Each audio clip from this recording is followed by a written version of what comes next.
Bismillahirrahmanirrahim. Yang pertama, dosa terbesar, kemungkaran terbesar adalah kesyirikan dan kekafiran. Kesyirikan dan kekafiran. Ini mungkin masih bersifat umum, baik laki-laki maupun perempuan.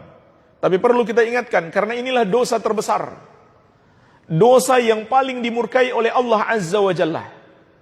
Sehingga Allah menetapkan perbuatan dosa ini kalau dilakukan oleh seseorang, maka seluruh amal solehnya akan terhapus.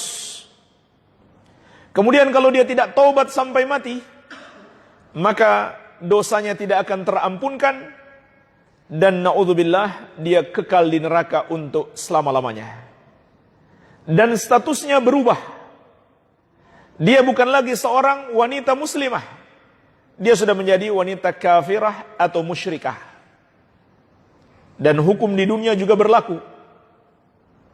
Seorang wanita itu kalau dia menjadi kafir, murtad, keluar dari Islam, tidak usah suaminya bilang cerai, otomatis pernikahan mereka putus. Kalau dia tidak segera bertobat kepada Allah Azza wa Jalla, otomatis pernikahan mereka terputus. Nggak perlu nunggu lagi dia bilang cerai. Maka ini bahaya-bahaya yang muncul dari dosa kesyirikan dan kekafiran. Dan masih banyak lagi bahaya-bahaya yang lain.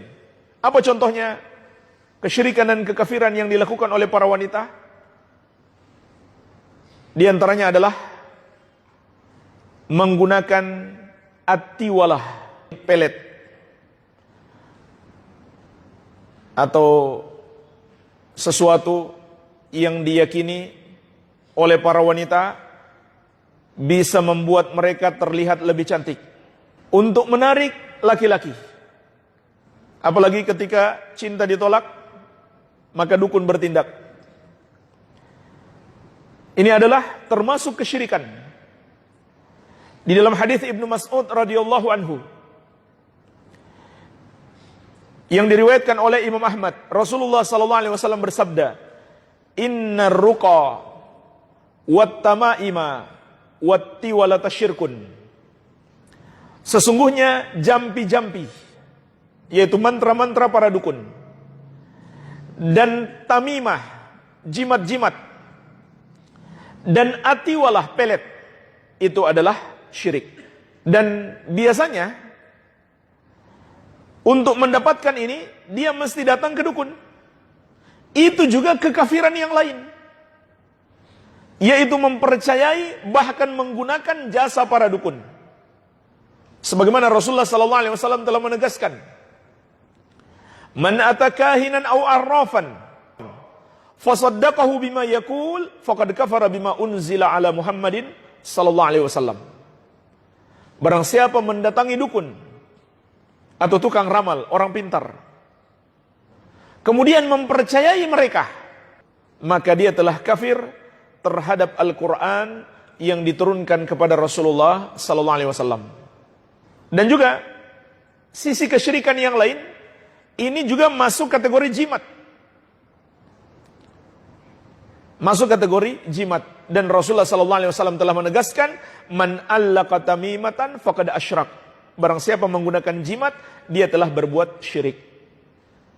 Jadi mempercayai sebuah benda bisa mendatangkan kemanfaatan atau menolak kemudaratan, itu namanya jimat atau tamimah.